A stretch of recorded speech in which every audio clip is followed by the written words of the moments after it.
Na Parashá Re'eh, a leitura de hoje, Hamishi, começa falando Aser te Aser, né? Aser, você tira um décimo, dízimo, te Aser, né? Para fazer realmente tirar o dízimo, que nossos sábios explicam, Aser te Aser, tirar o dízimo é uma Shetita Asher, que se você tirar o dízimo também é uma sugulah, para que a pessoa enriqueça, né? Você vai tirar o dízimo de toda a sua produção do campo, ano a ano. E aí vem o curioso. E você vai comer diante de Deus, no local que Ele escolheu. Para ali repousar o seu nome. Na nossa Parashá, fala diversas vezes esse conceito. 10 vezes fala nossa Parashá. Bamakom asherifar, no local que Deus escolher.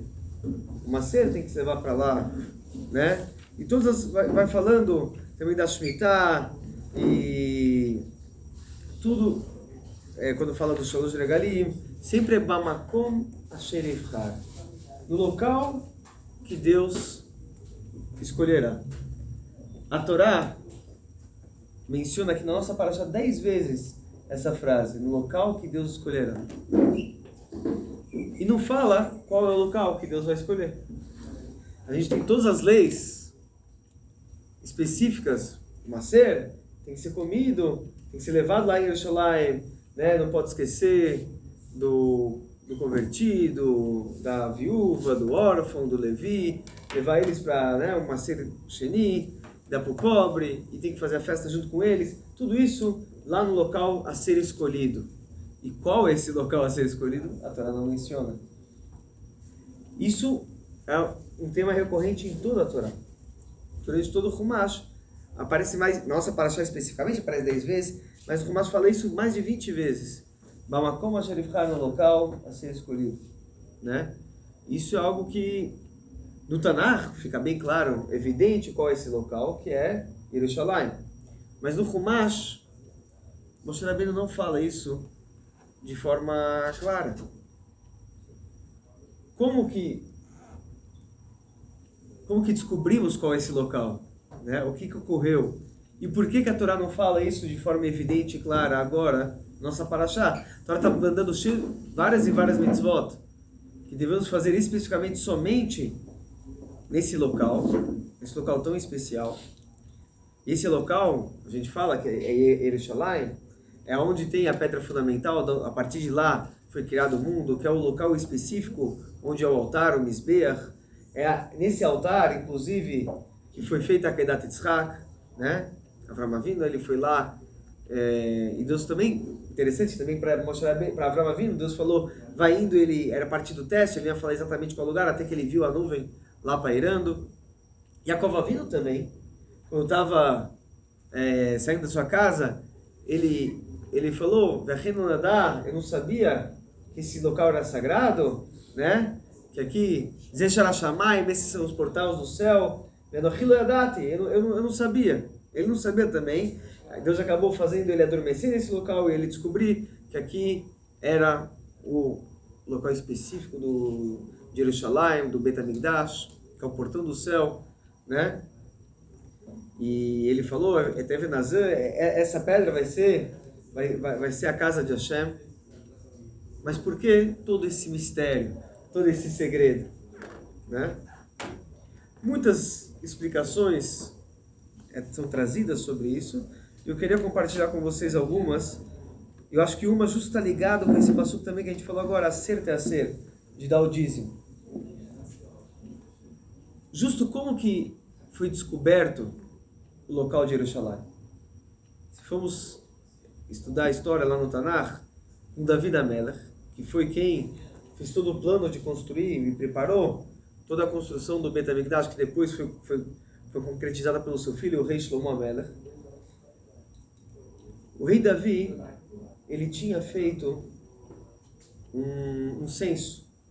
Ele, graças a Deus, tinha atingido, né, o reino dele tinha expandido, ele tinha vencido todos os seus inimigos, o povo judeu estava numa época, né, com uma economia pujante, e todo mundo finalmente unido com o rei.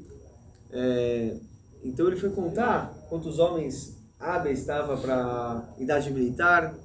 Ele chegou a números, já tinha passado mais de 400 anos desde que eles tinham entrado em Israel.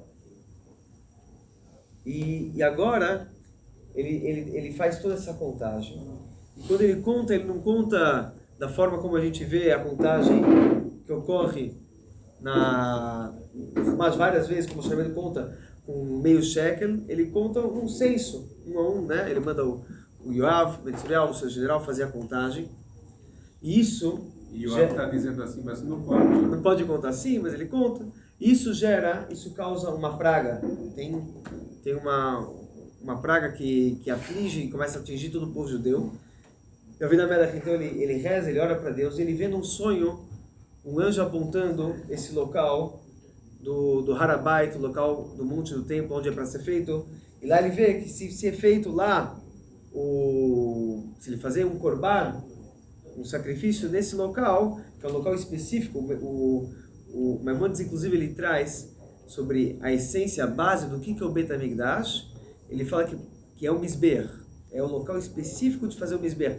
Que nesse local, como ele falou, é o local onde tem, inclusive, algumas opiniões, o altar é sobre o Even Hashtiah, a pedra fundamental, é sobre ele que foi feito o altar, é sobre ele que Yaakov Avinu, quer dizer, é sobre ele que, inclusive, Adam Arishon foi criado. E por isso que ali é o local que traz o perdão, porque foi ali que foi criado o ser humano. Se ali é feito o Korban, ele vai conseguir trazer a capará, trazer o perdão e parar com a praga. Então aqui a gente tem uma dica, explicam nossos sábios, que um dos motivos pelo qual tanto segredo tinha sobre o local exato do Bet HaMikdash era exatamente essa ideia que uma brachá, ali que é um lugar tão abençoado, uma brachá geralmente a gente deve manter ela mais em segredo, né? Como se fosse para andar em Nairá, tem esse assunto, igual a contagem, a gente não deve contar, né, as pessoas um a um, porque isso é uma questão de dar uma olhada, de dar Inará. Está escrito que a brachá, ela se mantém no segredo. Inclusive, a gente está agora entrando no mês do Chodesh Elul, são os últimos 40 dias para Yom Kippur, quando recebemos as segundas Luchot. Então, nós sábios falam, as primeiras que foram feitas, Kolot Ovrakim, com muito barulho, fanfarra, fogos de artifício, né? Tinha diante de todo mundo, né? Todo um show. Não durou muito. Aconteceu o pecado do bezerro de ouro. As segundas Luchot foram dadas em silêncio, quietinho, depois da Teshuvá com Moshe Rabbeinu. E elas são as eternas, aquelas que perduram até hoje, Bezat Hashem, eternamente. Mostrando que existe um assunto da brachá no trabalho silencioso, sem muita atenção, atzelechet, né? Pessoa aí com tzniut no caminho de Hashem.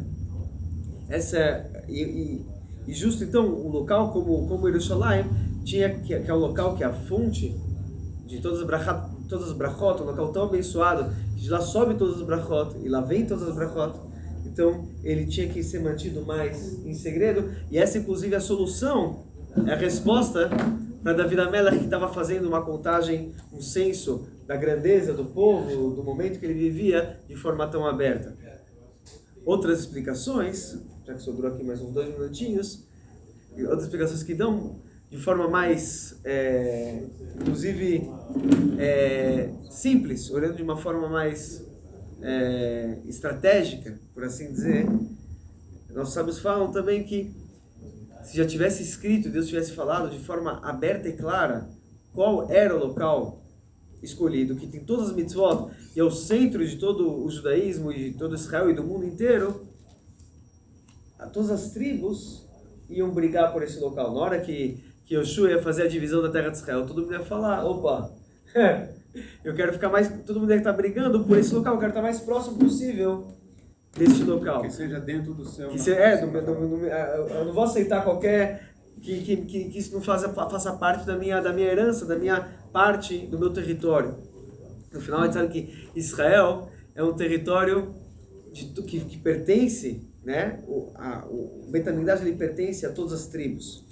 Obviamente ele tá na fronteira da tribo de Eudá e Benjamim, e sobre isso tem muitos mamarim. É um território que não tinha sido ocupado por eles até então. Porque é um distrito federal, que nem o... Exatamente, é um distrito federal, e não só isso, porque... E aí tem o segundo detalhe, ele não havia sido conquistado na conquista de Yoshua, porque ali tinha ficado os Jebusim, os Jebuseus, como se fala em português, né? E David HaMelech ele teve que comprar, inclusive, né, Goren Arnavá, todo o local ali do Arnavá, que era o líder, o chefe dos Jebusim, que não havia sido conquistado antes. E é interessante aqui que essa é a segunda explicação. Segunda explicação que fala não é para o povo judeu, especificamente, que não foi também falado de forma aberta. Um dos motivos que não foi falado de forma aberta é que se os povos, 7 povos que estavam na terra de Canaã antigamente, quando o povo judeu ia entrar lá, ia ser uma coisa notória e sabida que o objetivo deles principal é a conquista de Jerusalém, de Jerusalém. Então, todo mundo ia fazer, né, ia colocar todas as forças, obviamente, sobre esse local, ia se tornar mais complicado. De qualquer forma, essa é uma outra explicação, mas a gente sabe que a conquista de Israel também foi toda milagrosa, mas também, realmente, pelo jeito, não era o motivo. Deus estava esperando, não era o momento, Deus estava esperando realmente chegar a David HaMelech, Shlomo, para a construção do templo. Mas isso tudo aqui, quando a gente fala de Aser, né, de dar o dízimo, o Rebbe conta, o dízimo a gente aprende justo de Yitzhak, né? E está escrito que Yitzhak, quando ele deu o dízimo, Avram Avinu, que inclusive é um daqueles que deu o nome de Jerusalém. O nome de Jerusalém ele é uma mistura de 2 nomes. O Midrash traz que 2 pessoas deram o nome para Jerusalém. Um foi Shem, que ele era Malkitzedek Melech Shalem. Malkitzedek ele era o rei de Shalem, e Shalem era Jerusalém. E depois vem Avram Avinu, que depois da Kedat Yitzhak ele falou, né, Hashem Ireh, nesse local Deus ele vê, e também ele fala que aqui tem o temor de Deus. Então Deus falou, se eu der o nome como o outro pode ficar chateado. Os 2 grandes tzadikim deram o nome, eu não quero chatear ninguém. Então ele juntou o nome dos 2, de Jerusalém, para ficar bem com ambos os tzadikim, Avram Avinu e Shem. Isso também, nós sábios trazem sobre isso. Ele colabora, como fala? A gente fala, a cidade que junta, Yardav, né, fala, passou de volta? Shechubra la Yardav, que une todo mundo. Então, a união, justo essa ideia de Jerusalém, ela traz o temor, deixa a gente completo, e também, justamente, ela une todos no próprio nome, já uma união de Shem e Avram para deixar todo mundo junto. Interessante aqui, justo agora, lembrei, tem um pasuk no Teilim que fala exatamente isso, que o desejo, né, de David HaMelech, como ele queria, ele estava sempre buscando por esse local. Ele fala aqui no Teilim, capítulo 132, Kuf Lamed Bet, ele fala o seguinte, né, ele fala,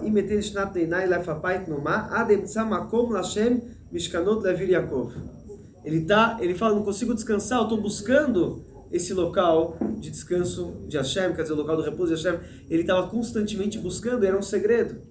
E era um segredo, como a gente falou, porque a brachá, ela tem que ser mantida assim, não de uma forma aparente, sem orgulho, para trazer nará, então tem um momento certo. Inclusive isso, quando o Rebbe fala do Maser, que o Yitzhak, que de onde Avram Avinu, quando encontrou com Malkitzedek, ele deu o Maser dele para Malkitzedek, que era o Shem, que ele era o Cohen nessa época. Então você vê também, está ligado o nome de Jerusalém, dá essa questão do Maser, do dízimo. Além disso, o Yitzhak, quando ele deu o Maser dele, está escrito que ele deu o Mea Sherim naquele ano, ele teve um sucesso 100 vezes mais do que era esperado. E a Rebbe pergunta sobre isso, calma aí. Quer dizer que ele estava com... a brachá, a gente sabe, ele teve uma brachá 100 vezes mais do que esperado, é uma brachá...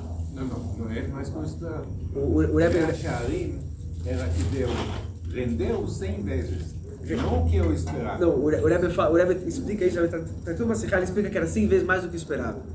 E o Rebbe fala, como assim? Como que ele contou dessa forma? A gente fala que brachá a brachá tem que deixar Deus fazer a brachá, não precisa ficar contando todos os detalhes e mostrando, assim, tudo.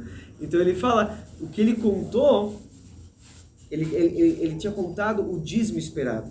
Ele deu 100 vezes mais do dízimo que ele gostaria de dar, do que ele estava esperando dar com aquela colheita. Então ele contou, não estava contando o sucesso dele, ele estava contando o dízimo para dar o dízimo de forma correta. E assim ele teve a brachá, então ele estava procurando a brachá para o macer, por isso ele contou.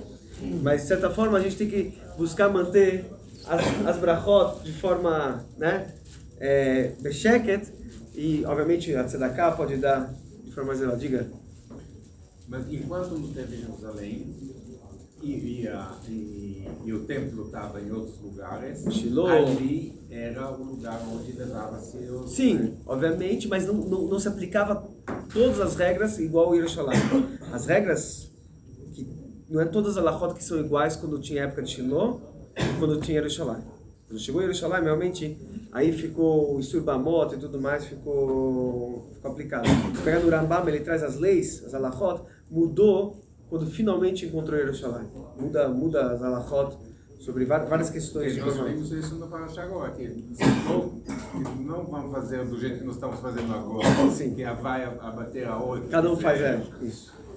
Então, isso não entrava em vigor no momento que entrava na terra de Israel. Não, portanto, Continuaram fazendo. dava para fazer, sim, você lê no Tanakh, todo mundo fazia korbanot, poderia se fazer korbanot também fora, lógico que tinha que ir, nos Shalosh Regalim tinha que ir para o Mishkan, mas você podia fazer korban também fora. Você vê vários korbanot fora, você pega, por exemplo, vou dar um agora de cabeça, os pais de Shimshon, a Gibor, eles fazem um korban lá. O anjo manda eles fazer korban lá. Você tem, ou seja, várias leis, essas leis realmente só se aplicam realmente quando chega a Yerushalayim.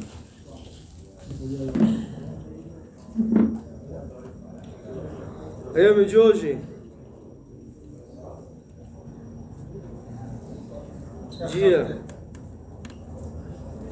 Dia Chavtet, Av, Menachem Av. A pessoa tem que ter um trabalho com sua própria força. Isso é mais elevado. É melhor quando a pessoa faz o trabalho com seu próprio esforço do que quando ele recebe isso, né, levado pelos outros, guiado, né? Então, apesar que você consegue atingir níveis mais elevados quando você é levado e guiado pelos outros, mas é muito mais precioso e querido quando o trabalho é feito pelo próprio esforço.